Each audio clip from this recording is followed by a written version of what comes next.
بسم الله الرحمن الرحيم. الرحمن علم القرآن خلق الإنسان علمه البيان. ڕێز و سڵاوم هەیە بۆ بینەرانی کاناڵی پەیام. لە وەڵامی پرسیارەکەی جەناب تا ئەرزکەم کە من باوک و باوە گەورە و تایەفە و ئەژدادمان هەموو بەختەوەرانە مامۆستا بوون، خوێندەوار و عالم و زانایان تیا بووە. من هەر لە سەرەتای منداڵی و تازەلاویمەوە من لەگەڵ کتێب ئاشنا بووم و باوکم کتێبخانەی بووە، باوک و باوە گەورە هەموویان کتێبیان بووە. دوای ختمکردنی قورئانی پیرۆز و هێندێک لە وردە کتێبەکان لە خزمەتی باوکمە، یەکەم کتێبێکە هەستی منی وروژاند و منی بردە ناو دنیای کتێب، کتێبی ئیقبالنامە بوو. ئیقبالنامەی زانای گەورە مامۆستا مەلا عەبدولکەریمی مودەڕیس کە بەشێکە لە دەوڵەتنامەی زانای گەورە مەلا خدری ڕوواری. ئەو کتێبە بەڕاستی منی وروژاند، هەستیانی چوومە ناو دنیای کتێبە و ئێستایش دوای ساڵها بەشێک لا هۆنراوەکانی هەر لە حیفزمە، هەر لە بیرمە. مەسەڵەن ئەڵێ شکار جار بەجار مایەی شادیە، سەیادی دایم نامرادیە، ناخونت مەگرە لە چوارشەممە، باشە لە دوای عەسری پێنجشەممە. زۆر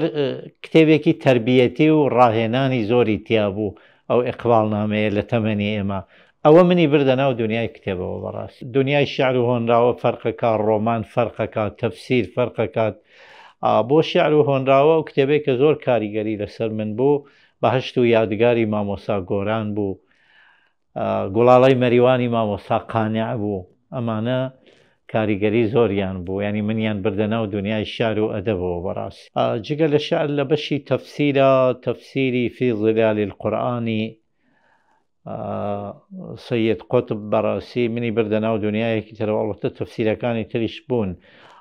تەفسیری مەفاتیح الغەیبی فەخر الرازی، ئەمانە یا تەفسیری حسینی، ئەمانش سەرەتا ئێمەیان بردە ناو دنیای تەفسیرەوە. وەلێ لە نوێکاریە زۆرتر فی ظلال القورئان کاریگەری زۆری لەسەر ئێمە بوو. کتێب زۆرە لە مێژووە،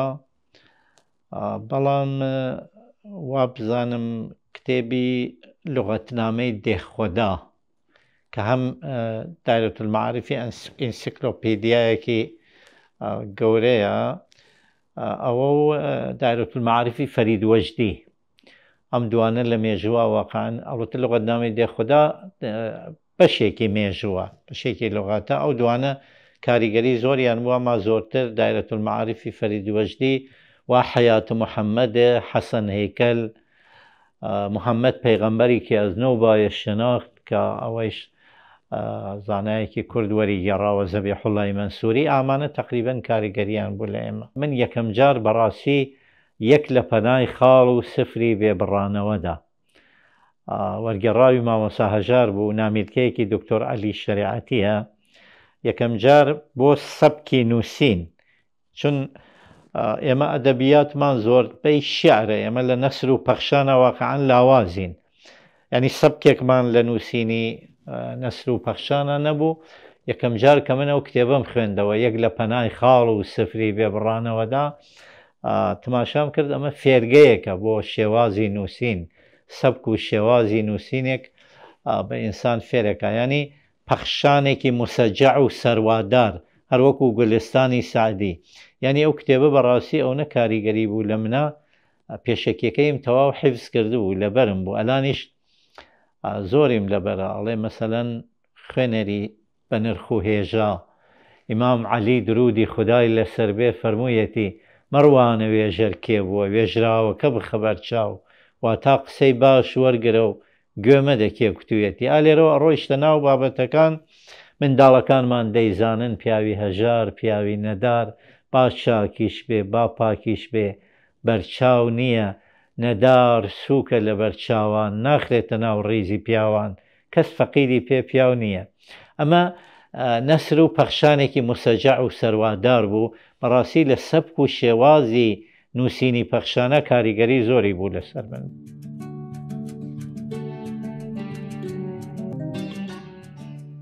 گریان دوو شێوەیە، یەکە گریانی دەرونیە، یەکە گریانی فیزیکی یا ڕواڵەتیە. من وەختێ دیوانی مامۆستا گۆرانم ئەخوێندەوە دوو شعری لە دەروونەوە منی ئەگریان یەکێ گوڵی لاولاو بوو بە کۆڵ گریان لە شاوم دێ گوڵی لاولاوی ڕەنگا و ڕەنگ لەبەر چیسی سەبی واز و چییە ئەسبابی ژاکانت هەموو تاوێکە ڕۆژ هەڵهاتووە بۆچی وەها بێدەنگ ئەژا کەی تۆ خوا ئەی گۆڵ سەبر دەستم بە دامانت ئەو شعری زۆر کاریگەری بوو یەکێ هیوا مەگری لە سەرەمەرگی هیوادا چون من خۆشەویستان و عەزیزانم لە دەستاوە هیوا مەگری هەنسکینی وەشە و بەس هەڵدە بەس بگری هەر ئەڕوا تا ئەگاتە ئەو دوو شعرە هەموو هەر قافڵەی بێ ئیختیاری سەرزەوینێکین هەموو دێن و دەچین تاک و دەگەین یعنی ئیتر ئەمرین وەلێ کۆچی ژیان کۆچێکی پرسیحر و پڕەفسوونە لە یەک سەرچاوە دوو قەترە یەکێ لێڵە یەکێ ڕوونە دواییش پیرە هەڵۆی مامۆستا هەژار شعرەکەی داخمە و ڕاوزە لە بن سەرپۆشە سەفەری نابەڵەدی ناخۆشە مردنی شێندە نەسووکە و سانا سەری لێ گێژە هەزاران زانە ئەم کتێبانە لە دەروونەوە کاریگەریمان بوو لە دەروونەوە ئەمانی کردە گریان زۆرتر ئەو دوو شعرەی گۆران من هەستی منی ئەوروژان لە دەروونەوە بۆ گریان ئەڵبەتە ئەوەش ئەرزکەم ئێمە فەرهەنگی گریانمان ئەوەیە کە حتمەن ئەشێ خۆشەویستێکمان لە دەستدا بێ ئەمما وەختی وا هەیە ئینسان گریان گریانی شادیە گریان گریانی خۆشیە ئەو جۆرە گریانیشمان هەیە مامۆستا مەسعود محەممەد چەند بەرهەمی هەیە لەسەر نالی و ڕێبوار سیوەیلیش کتێبی نالی هەیە نووسیچ من زۆر عەلاقەم بە نالی هەیە و لەسەر نالی کارم کردووە حەزمە کرد ئەو کتێبێ مامۆستا مەسعود محەممەد گەشتێک بە گۆڵزاری نالیدا یا دەستە و دامانی نالی چون زۆرم خوێندوێتەوە ئەوانە حەزمە کرد نووسەری ئەو کتێبانە من بوایم بەڕاستی ئەمە مامۆستا مەسعود محەممەد بەڕاستی جێگای خۆی هەیە پێم وا بێ زۆر کتێبم خوێندوێتەوە ئەمە دیوانی نالی مەبەستم تەنها شەرحەکەی مامۆستا مەلا عەبدولکەریم نییە هەموو نوسخەکانی نالیم چون زۆر عەلاقەمەندم بە نالی شاید دەیان جار هەموم حەلاجی کردووە خوێندومەتەوە بۆ ئەوە کە بتوانم چون بەشێک لە شیعرەکانی نالی هێشتا ڕاست نەکراوەتەوە جیاوازی نوسخەکان و ئەم وتەیە مەشهورە کە ئاڵێن کەسێک بڵێ دیوانی نالی شعرەکانی نازانم عیب نییە وەلێ ئیدعای زانینی عیبە یعنی شعری نالی ئەوە بە هەر حاڵ دنیایەکی ئاڵۆز و پێچیدەیە من شاید دیوانی نالیم چەند جار خوێندوتەوە لە ئەوەڵ تا ئاخر بەڵێ نە سەرەتای ژیانی نانی ساڵی لەدایکبوونی بە تەواوی ڕاست کراوەتەوە ئەمە مەسعود محەممەد لە دەستە و دامانی نالیان و سوێتی کە بە نەقل لە کەسێک کە خۆی لە بەڕێکردنی تەرمی نالی لە ئیستانبوڵا بەشدار بووە ئەو مێژوەی نووسی 1990 بە هەر حاڵ هەر ڕۆژێک بێ ئەمە گرنگ نییە گرنگ ئەوەیە بزانی نالی چی کردووە بەڕاستی نالی بەرهەمەکانی شیعرەکانی ئاساری ئەڵەتە ئاساری نالی بەشێکیشی فەوتاوە قەسایدی عەرەبی نالی شیعرەکانی تری بەڵێ ئاماژەتان کرد کە ئەمڕۆ بوو ساڵیادی بەڵێ کۆچی دوایی نالی بە هەر حاڵ هەر وەختێک بێت گرنگ نییە ئەوە گرنگ ئەوەیە کە ئێمە بگەڕینەوە سەر نالی و بە هەر حاڵ شیعرەکانی ڕاست بکەینەوە لە بەرهەمەکانی خەڵک وەربگرین من بە بیرروڕا بۆ چوونی خۆم هیچ کتێبێک خراپ نییە قسەیەک هەیە کە ئاڵێن کتێب هەیە ئەبێ قوتی بدەی بە یەکجاری یعنی ئەوە بەبایەخە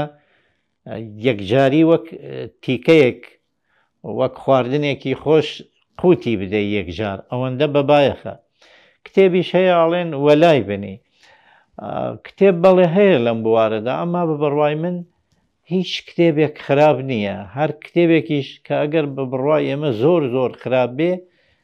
لەوانەیە کە نوکتەیەکی باش قسەیەکی باش شتێکی تازەی تیابێ ئەمە کە هەیە بەڵێ ینی جیاوازیەکە حالەوەدا کە ئەو ناوەڕۆکی ئەو کتێبە چی بێ بەڵێ کتێبەکانی من یەکێ لە بواری مێژووە 12 سوارەی مەریوانە کە ئەوە چیرۆکێکی حەماسیە مامۆستا پیرەمێردی شەیەتی ئەوەم نووسیوە